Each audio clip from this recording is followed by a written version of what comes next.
चलिए अब स्टार्ट करते हैं हमारा नेक्स्ट क्वेश्चन, जो कि क्वेश्चन नंबर 9। अब देखिए क्वेश्चन नंबर 9 आपका थोड़ा सा हटके है, थोड़ा सा आपको इसमें मिसअंडरस्टैंडिंग हो सकती है, बट डोंट वरी, मैं आपको बहुत ही अच्छे से समझा दूंगा कि आखिर ये क्वेश्चन आपसे क्या क्या रहा है और आपको इसमें फाइंड आउट क्या करना और कैसे करना है। तो देखिए क्वेश्चन आपको कह रहा है a man took a loan of 6 lakh from his friend. तो देखिए एक मैन है जो अपने फ्रेंड से एक लोन लेता है, और लोन कोई छोटा मोटा नहीं है, लोन का अमाउंट क्या है 6 लाख, क्या है 6 लाख रुपीस। ओके ध्यान रखिएगा कितना लोन है, लोन अमाउंट कितना है 6 लाख। अब कह रहा है from his friend at the simple interest rate. Okay इन्होंने हमें रेट दिया हुआ है, रेट ऑफ इंटरेस्ट दिया हुआ है जो कि कितना है 9% पर एनम है। आगे बढ़ेंगे, फिर कह रहा है at the end of 3 year. Okay time भी इन्होंने हमें दे दिया है, टाइम इन्होंने हमें दिया हुआ है 3 इयर्स का। कितना दिया हुआ है टाइम हमें 3 इयर्स का। Okay done. और ये कह रहा है कि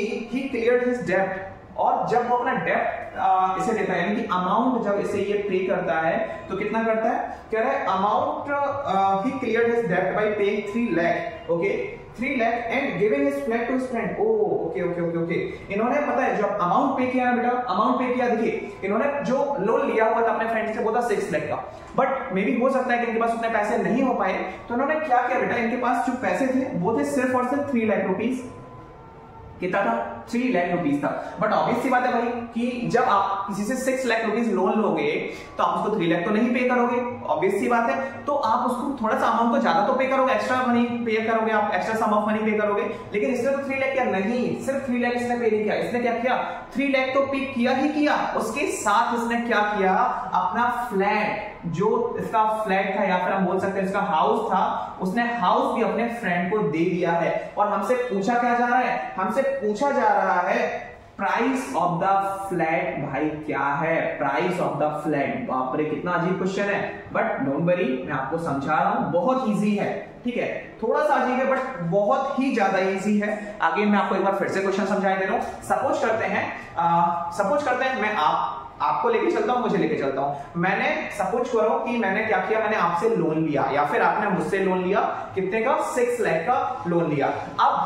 अब मैंने आपको जो टाइम दिया, टाइम पीरियड दिया, मैंने आपको टाइम पीरियड कितना दिया 3 इयर्स। मैंने आपसे बोला कि आप एक काम करिए, आपने मुझसे 6 लाख रुपीस ले लिए हैं, आप मुझे 3 ईयर बाद क्या करेंगे, सारे के सारे रीपे करेंगे with the rate of interest is 9%। तो आपने बोला ओके नो प्रॉब्लम, बट जब 3 ईयर हो जाते हैं तो आपके पास पैसे नहीं होते हैं, तब आप क्या करेंगे, ऑब्वियसली बात है कुछ ना कुछ करके आपको पैसे तो रीपे करने हैं, है ना।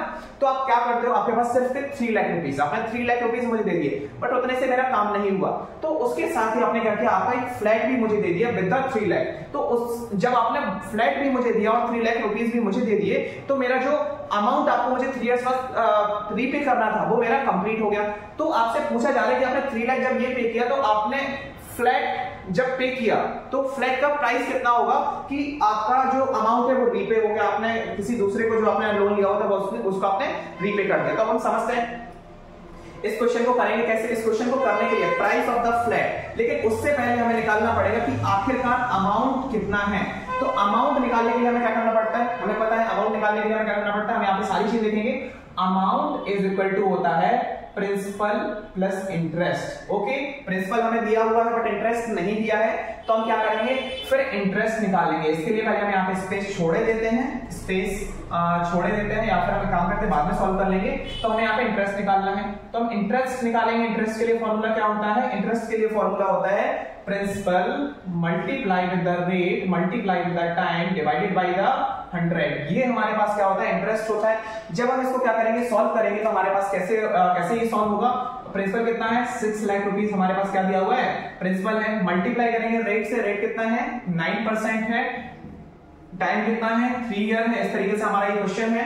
अब जब हम इसको सॉल्व करेंगे, और सॉरी डिवाइड बाय 100। ओके अब हम इसको सॉल्व करते हैं। सॉल्व करने पे 2 जीरो हमारे 2 जीरो से क्या हो जाएंगे, कट हो जाएंगे। अब हम इसको क्या करेंगे, आगे इसको सॉल्व करेंगे। तो आप जल्दी से इसको सॉल्व करिए। इंटरेस्ट आपका कितना आएगा, इंटरेस्ट आपका कितना आएगा, मैं जल्दी से कैलकुलेट करता हूं, बट आप अपने मन से ही करिए क्योंकि एग्जाम में आपको किसी भी तरीके की कोई चीटिंग नहीं मिलेगी या कैलकुलेटर नहीं मिलेगा। तो आप प्रैक्टिस करिए कि आप कितने फास्ट स्पीड से इसको आप सॉल्व कर सकते हैं। तो इसका जो आंसर आ रहा है हमारा 1,62,000 आफ्टर मल्टीप्लाइंग 1,62,000, यानी कि ये क्या आ गया, इंटरेस्ट आ गया।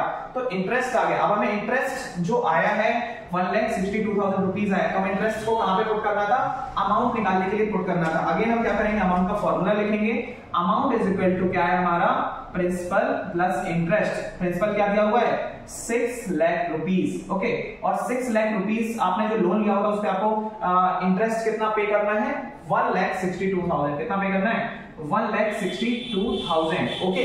इतना क्लियर हो गया। अब आप क्या करेंगे, इसको ऐड कर देंगे। ऐड करने पे आपका जो अमाउंट आएगा वो कितना आएगा, 7,62,000 रुपीज। यानी कि आपने आपके फ्रेंड से जब 6 लाख का लोन लिया हुआ है with the rate of interest 9%, तो आफ्टर 3 ईयर आप क्या करेंगे, उसको 7,62,000 रुपीज क्या करेंगे, पे करेंगे। क्लियर हो गया। तो सबसे पहले यहां पे हमने क्या निकाल लिया, हमारा अमाउंट निकाल लिया। अब आप समझिए, अब आप इस क्वेश्चन को थोड़ा सा ध्यान से समझिए। इस क्वेश्चन को आप ध्यान से समझिए कि आपने टोटल उसको देना था 7,62,000 रुपीज, बट आपके पास तो 7,62,000 थे नहीं, तो आपने क्या किया था, 3 लाख रुपीज उसको पे किए थे, उसके साथ आपका फ्लैट भी दे दिया था। तो हम इसी से कैलकुलेट करेंगे, कैसे कि आपके पास 7,62,000 जो रुपीज थे, आपने क्या किया, उसमें से 3 लाख उसको कैश दे दिए। तो हम इसमें से क्या करेंगे, 3 लाख माइनस कर देंगे, ठीक है। 3 लाख हम क्या करते हैं, इसमें से माइनस कर देते हैं, और जब हम इसमें से 3 लाख माइनस करेंगे तो 7 - 3 4, यानी कि यहाँ पे आ जाएगा 4,62,000 रुपीज। यानी कि आपने क्या किया, आपने उसको कैश पेमेंट कितना किया आफ्टर 3 ईयर, 3 लाख रुपीज। लेकिन उसके साथ ही आपने क्या किया था, आपने उसको एक फ्लैट अपना दिया हुआ था, और जब आपने उसको फ्लैट दिया तो आपको जितना उसको अमाउंट देना था, पे करना था, रीपे करना था आफ्टर 3 ईयर, उतना था, उतना आपको पे नहीं कर पा रहे थे, इस कारण से आपने फ्लैट दिया। तो फ्लैट का जो कॉस्ट था वो कितना रहा आपका, 4,62,000 रुपीज। क्लियर हो गया आपको। आपका टोटल जो अमाउंट था वो कितना था, 7,62,000 रुपीज। उसमें से आपने क्या किया, 3 लाख आपने कैश दे दिया, और बाकी जो बचा हुआ अमाउंट था उसका आपने उसको फ्लैट दे दिया। तो फ्लैट का जो कॉस्ट है, या कॉस्ट ऑफ फ्लैट है, वो कितना है, 4,62,000 रुपीज। इस तरीके से आप क्या कर सकते हैं, इस क्वेश्चन को सॉल्व कर सकते हैं। अगर आपको समझ आ गया तो इसको नोट कर लीजिए। अगर कोई डाउट रहेगा तो आप कमेंट सेक्शन में मुझसे पूछ सकते हैं। ओके, नोट करिए।